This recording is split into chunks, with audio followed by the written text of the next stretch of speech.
जी अस्सलाम वालेकुम। जर्मनी के शहर बर्लिन से मैं मोहम्मद शान इस वक्त आप लोगों के सामने मौजूद हूँ। एक और बहुत इम्पॉर्टेंट जो है वो आप लोगों का सवाल तो बहुत अरसे पहले जो है वो किसी ने मुझसे पूछा था और मैंने सोचा कि चलो उनके साथ साथ जो है ना वो आप लोगों का भी भला करूं कि अगर कभी कोई ऐसी सिचुएशन अल्लाह ना करे कि कभी किसी के साथ ऐसी कोई सिचुएशन हो, लेकिन बहरहाल ये दुनिया है और हमें नहीं पता होता कि कल क्या होगा। तो पिछली वीडियो पे मैंने आप लोगों को बताया था कि अगर जर्मनी में रहते हुए किसी का जो है वो इंतकाल हो जाए तो उसके क्या वो है मामलात हैं कि आप लोगों को क्या करना चाहिए, आप लोग कैसे अपने लिए जो है ना वो कफ़न दफन का इंतज़ाम करवा सकते हैं। अच्छा, लेकिन आज जो है ना वो मैंने सोचा कि आप लोगों को जहन में ये टॉपिक काफ़ी अरसे से था, जैसे कि मैंने बताया कि बहुत अरसे पहले किसी ने मुझसे ये सवाल किया था और मुझे था कि इसका जवाब यही है, लेकिन मैं फिर भी चाह रही थी क्योंकि इंसान भूल जाता है, तो मैंने सोचा था कि इसकी पहले कंफर्मेशन हो जाए, उसके बाद मैं आप लोगों के साथ इस बात को शेयर करूँगी। और अल्हम्दुलिल्लाह सुम्मा अल्हम्दुलिल्लाह कि अभी पिछले दिनों जो है ना ये यहाँ का एक कम्युनिटी ग्रुप है, उसमें बड़े तवातुर से जो है ना इस टॉपिक को डिस्कस किया जा रहा है। ये जो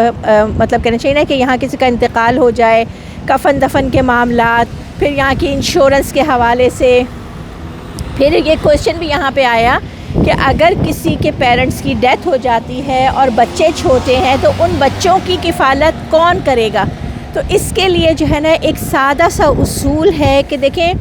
कल का किसी को भी नहीं पता। अगर आप भी बाल बच्चों वाले हैं तो आप अपनी नसीहत में ये ज़रूर लिख के जाइए, वसीयत में ये नसीहत करके जाइए कि अगर कल को आपको कुछ हो जाता है और आपकी फ़ैमिली और आपके बच्चे यहाँ अकेले रह जाते हैं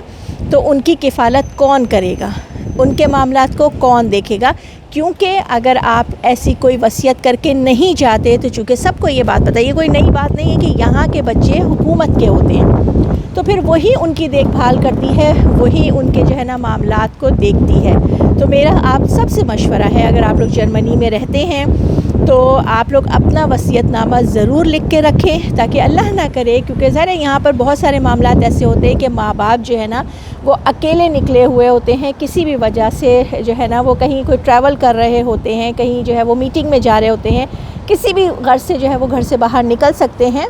तो बच्चों को जो है ना वो अगर उनको कुछ हो जाता है सफ़र के दौरान इन मामलात में, तो पीछे उनके बच्चों को कौन देखेगा। तो मुझे उम्मीद है कि आप लोगों को ये बात क्लियर हो गई होगी कि अगर अल्लाह ना करे पेरेंट्स को यहाँ हादसा होता है और बच्चे पीछे अकेले रह जाते हैं तो उनकी किफ़ालत किसके ज़िम्मे होगी। अगर आपने वसीयत में कोई किसी का नाम लिखा है तब तो ठीक है, और अगर नहीं तो फिर हुकूमत उनको अपनी कस्टडी में रखेगी और फिर हुकूमत उनकी देखभाल करती है। अगर कोई और समझ में आता है आप लोगों को, कोई ऐसा सवाल जो आप लोग चाहते हैं कि उसका जवाब मैं आप लोगों को दूं, यहाँ के मुतालिक, यहाँ के किसी जो है ना वो ऐसे मसले से मुतालिक जो आपको नहीं समझ में आ रहा, तो मोस्ट वेलकम।